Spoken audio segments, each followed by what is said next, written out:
மக்களை நம்ம இப்போ எங்கே இருக்கேன்னு கேட்டிங்கன்னா அம்பாசமுத்திரம் தொகுதி மணிமுத்தாறு பேரூராட்சியில் செட்டிமேடுங்கிற ஊரில் தான் இருக்கிறோம். நம்ம கூட இருக்கிறது யாருன்னு கேட்டிங்கன்னா அண்ணன் சார்லஸ் அவர்கள், இந்த மண்ணின் மைந்தர். அண்ணன்கிட்ட ஒரு சில கேள்விகள் கேட்கணும். நம்ம நிற்கிற இடத்த பற்றின கேள்விகள் தான். அண்ணே, நம்ம நிற்கிற இடம் என்னங்கிறத நீங்கள் உங்கள் வாயிலே சொல்லிடுங்க. தம்பி, இது வந்து என்னென்னு பார்த்துக்கிட்டிங்கன்னா செட்டிமேடு ஊரோட எல்லை பகுதி. அந்த இதுக்கு பக்கத்துலேயே நம்ம பார்த்தோன்னா வீடுகள் இருக்கும்.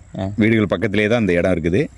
இது எதுக்கு அப்படின்னா, இது வந்து நமக்கு திடக்கழிவு மேலாண்மை மையம். இது உனக்கு ஒரு சந்தேகம் வரும். சந்தேகம் வந்துருச்சு. இவங்களாம் யார் நிற்கவங்களான்னு பார்த்தீங்கன்னா, இவங்களாம் வந்து திடக்கழிவு மேலாண்மையை வந்து என்ன செய்கிறாங்க, பணியாளர்கள் அவங்க என்ன செஞ்சுட்டு இருக்கிறாங்க அப்படின்னா, மக்கும் குப்பை மக்காத குப்பைன்னு தரம் பிரிச்சுட்டு இருக்கிறாங்க இவங்க, இந்த பணியாளர்கள்லாம். உண்மையிலேயே திடக்கழிவு மேலாண்மை மையம் எங்கே இருக்குன்னா பின்னால் இருக்குது. சரியா? இந்த திடக்கழிவு மேலாண்மை மையம் இப்போ என்ன மாறிட்டு இருக்கு அப்படின்னா, நெல் கொள்முதல் மையமாக மாறி இருக்கு. தரம் உயர்த்திட்டாங்க. தரம் உயர்த்தினதுக்கப்புறம் ஏற்கனவே தரம் உயர்த்ததுக்கு முன்னாலேயே குப்பை இங்கே தான் கொட்டப்பட்டு இருந்துச்சு. இதே இடத்துல தான் தீ வச்சு கொளுத்திட்டு இருந்தாங்க. ஏற்கனவே அது ரொம்ப சிறப்பான செயல்படலை. இப்போ பரவாயில்ல, மாற்றிருக்கிறாங்க. ஆனால் இந்த குப்பையை கையாளுறதுக்கான வழி என்ன அப்படிங்கிறது இந்த பேரூராட்சிக்கோ திராவிட மாடல் அரசுக்கோ ஒரு நாள் தெரிய போகிறதில்ல. தெரியுமாங்கிறத இந்த காணொலி மூலமாக மக்கள் எல்லோரும் என்ன செய்யணும், வெளிப்படைஞ்சு இதை கேள்வி கேட்க ஆரம்பிக்கணும்னு நான் நினைக்கிறேன். ஆனால் நீங்கள் சொல்கிறது என்னென்னா, இப்போ திடக்கல்வி மேலாண்மை மையத்தை நெல் கொள்முதல் நிலையமாக மாற்றி இங்கே வெறும் தரையில் கொடுத்தாங்க. இங்கே இதுக்கான மாற்றத்தை என்னங்கிறதே நீங்களே சொல்லிடுங்க. இப்போ என்னென்னா, இதே பகுதி, இந்த பகுதி எல்லாமே வந்து அரசு புறம்போக்கு நிலங்கள் தான் இருக்குது. இப்போ அரசு என்ன பண்ண முடியும் அப்படின்னா, இந்த இடத்துல இன்னொரு திடக்கழிவு மேலாண்மை மையத்தை உருவாக்க முடியும்.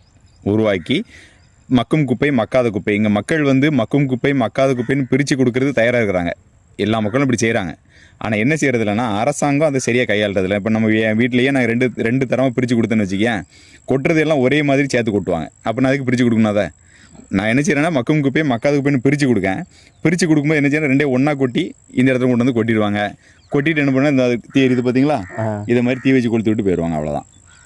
இதுதான் என்ன செய்யணும், இந்த அரசாங்கத்தோட திடக்கழிவு மேலாண்மை. திடக்கழிவு மேலாண்மை என்ன பண்ணணும்னா, ரெண்டு குப்பைகளையும் தரம் பிரித்து அதை எப்படி நம்ம பயன்படுத்தணுமோ, எதை பயன்படுத்த முடியும், எதை பயன்படுத்த முடியாதுன்னு இருக்குது. அதுக்கேற்ற மாதிரியான திட்டங்களை என்ன செய்ய முடியும், அரசாங்கம் செய்ய முடியும். சரிண்ணா, இப்போ அதை நெல் கொள்முதல் நிலையமாக மாற்றிட்டு இதில் விற்பனையாக கொட்டிட்டாங்க. இங்கே இதை கெட்டலைங்க. இதுக்கான மேற்கொண்டு வேறு என்ன நடவடிக்கை எடுக்கிறாரு இந்த காணொலி தாண்டி? இப்போ நம்ம வந்து இதை மனுவாக நம்ம கொடுக்குறோமா அரசுக்கு இது மூலமாகவே ஒரு கோரிக்கை வைக்கிறோம். இது போக நம்ம மனு கொடுக்குறோம்.